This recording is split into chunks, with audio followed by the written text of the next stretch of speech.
Hello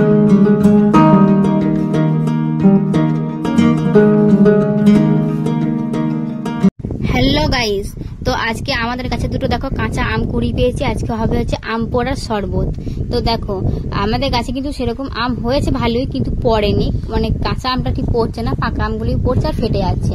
তো দেখো এখানে দেখো আমগুলো হচ্ছে কাঁচা আমগুলো দিয়ে দেওয়া হয়েছে হচ্ছে উনুনের ভিতরে। তারপর দেখো পুড়ে একদম নরম হয়ে গেছে। এবার হচ্ছে বের করে নিলাম। তো এরপর হচ্ছে এগুলো খোসাগুলো ছাড়িয়ে নেওয়া হবে, তারপর ধুয়ে নেওয়া হবে, তারপর বানানো হবে। আসলে গ্যাসেই প্রত্যেকবার করা হয়, কিন্তু আজকে উনুনেই করা হলো।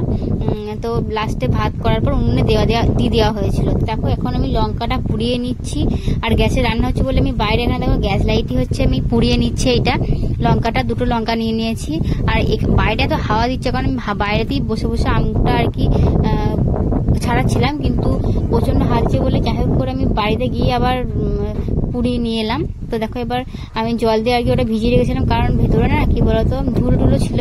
সেই জন্য দেখো ভালো করে বালতিতে জল নিয়ে এসে ভালো করে ছাড়িয়ে নিচ্ছি। আর কোনো জিনিসই আমার মনে হয় কি বলতো, যে ভালো করে ধুয়ে তারপর সেটাকে ভালো করে ছাড়িয়ে তারপর করেই খাওয়াই ভালো, কারণ অনেক কিছু জীবাণু টিবাণু তো থাকে। তো সেই জন্য দেখো একটা বাটিও নিয়ে এসেছি, আর এখানে দেখো বালতিতে জল নিয়ে চলে এসেছি। সেখানে আর কি আমগুলো ভিজিয়ে রেখে দিয়েছি অনেকক্ষণ ধরে, 15 মিনিটের মতো ছিল।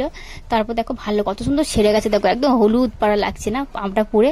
আর সত্যি আম কিন্তু যতই টক হোক না কেন, পোড়ানোর পর কিন্তু আমের সেরকম টক থাকে না। তো দারুণ সুন্দর লাগছিল যে আমটা। আর দেখো দুটো তিনটে বড় বড় আমি দিয়েছিলাম। তো চলো তো কি করে বানাচ্ছি সেটা তোমাদের সাথে শেয়ার করবো। সিম্পল একটা আম। আর এখানে দেখো ঠান্ডা জল নিয়ে এলো, তার আগে আমি একটুখানি ঠান্ডা জল খেয়ে নিলাম। আর ঠান্ডা জলটা দেখো দিয়ে দিয়েছে জামবাটির মধ্যে, ঠান্ডা জলটাই দিয়ে দিয়েছি। তারপর দেখো আমগুলো কি বলে ভালো করে দেখো হাতে করে চিপে নিচ্ছি, কারণ হাতে করে না চিপলে তো হবে না, কারণ আমগুলো হচ্ছে আটি হয়ে গেছে। তো সেই জন্য আমগুলো ভালো করে হচ্ছে হাতে করেই চিপে নিতে হয়েছে। আর তাহলে ভালো করে আর কি চিপা যাবে, কারণ কি করে দেবো মিক্সিতে, আর কারণ মিক্সিতে দেওয়া যেত আমটা চিপে নেওয়ার পর, কিন্তু আমরা দিইনি। তার জন্য দেখো ভালো করে আর কি করে নিচ্ছি। তো চলো আমি গল্প করছিলাম আর হচ্ছে আমগুলো চিপছিলাম অনেকক্ষণ ধরে, আর অনেকটাই করা হবে যে বাড়ির সবাইকে একটু একটু করে দেওয়া হবে। তো সেই জন্য দেখো ভালো করে আমটাকে চিপে তারপর দেখো শুকনো লঙ্কাগুলো যেগুলো আর কি পুড়িয়ে রেখেছিলাম সেগুলো, আর এটা হচ্ছে বিট লবণ। তো বিট লবণটা নিয়ে এলো। তো দেখো বিট লবণটা পরিমাণ মতন দিয়ে দিচ্ছি, আর কাঁচা নুনও দেবো। তো কাঁচা নুন দেওয়া হয়, তারপর বিট নুনটা একটু টেস্টের জন্য ভালো লাগে। তো সেই জন্য দেখো ভালো করে সবকিছু মিশিয়ে নিচ্ছি। আর আমি কিন্তু হাতে করেই করছি, কেউ আবার যেন খারাপ ভেবো না, আমি কিন্তু হাতে করেই করছি। আর দেখো তারপর আমি টেস্ট করলাম, আমার কি করে শোনা বোতলে ঢাকনা করে, এখানে আমার কাছে কিছু ছিল না। যাই হোক টেস্ট করে আর একটু নুন লাগতো। তারপর কি বলে ঝালটা কিন্তু অল্পই দিয়েছিলাম, আর চিনিও কিন্তু দিয়েছিলাম, কিন্তু চিনিটাও অল্প দিলাম। সবকিছু অল্প অল্প, কারণ বেশি কোনো জিনিসটাই ভালো লাগে না। তাই যাই হোক আম পোড়া শরবত খাবো, ওই জন্য অল্পই মিষ্টি। দেখো লাল লঙ্কাতে ভাসছে হচ্ছে আমের শরবত, হয়ে গেছে একদম রেডি। তো এরপর দেখো আর একটু জল দিতে বলছিল, কারণ আমাদের সবাই একটু পাতলা করেই করা হয়েছিল, কারণ সবাইকে দিব একটু একটু করে। তো সেই জন্য দেখো ভালো করে আর কি আবার ঠান্ডা একটু জল দিলাম, নুন দিলাম, তারপর চিনি দিলাম, লাস্টে কিন্তু চিনিটা দিয়েছি। তারপর চামচে করে নাড়িয়ে নিয়ে তারপর তো সবাইকে দেবো। আর নুনটা একটু কম হয়ে গেছিলো, আর একটু নুন আর কি দিলাম। সবাইকে কিন্তু টেস্ট করি আমি কিন্তু দিচ্ছিলাম, কারণ কি বলতো আমার টেস্ট আমি ঠিক বুঝতে পারি না, ওই জন্য সবাইকে আর কি টেস্ট করলাম যে দেখো তোমরা কিরকম খেয়ে দেখো।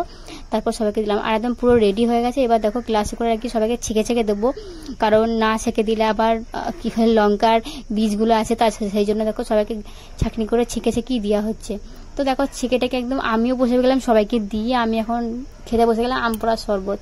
তো সত্যি দারুণ টেস্ট হয়েছিল আম পোড়াটা।